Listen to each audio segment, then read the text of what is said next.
नाज़माबाद के इलाके औरंगाबाद में गटर लाइन डालने के लिए सड़क खोद दी गई, जहां इस बात का इंतजार किया जा रहा है कब कोई गिर जाए।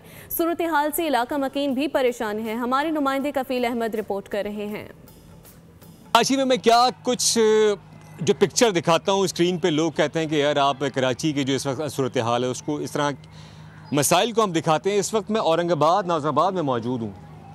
यार ये सड़क ज़रा ये मनाज़र दिखाएं, वहाँ बच्चे मौजूद हैं, लोग साइड से चल कर आ रहे हैं। यहाँ दिन तो खैर दिन में तो कराची में बेशतर इलाकों में बिजली होती नहीं, उसके बाद ये रातों में जब ये गिरेंगे क्या हाल होगा।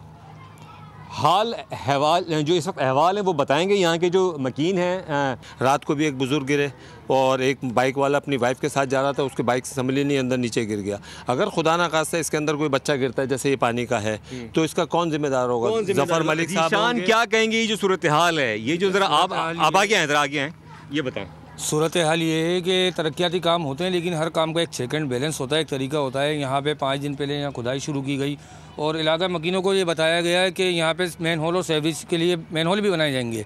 लोग आ जा नहीं सकते, लोग कुछ काम नहीं कर सकते यहाँ पे। अल्लाह ना करे कोई यहाँ पे इमरजेंसी अभी हो जाती है, कोई हादसा हो जाता है, तो उसको किस तरीके से इलाका मकीन जो है ना मैनेज करेंगे। यहाँ की इंतज़ामिया और यहाँ के लोग जो है अब ये मुतालबा कर रहे हैं कि किसी तरह जो है वो इसको बनाया जाए, फौरी तौर पे इसको फिल किया जाए, वरना ये रोड ऐसे ही रहेगा और यहाँ लोग गिरते रहेंगे और हादसात का जो है वो शिकार होते रहेंगे।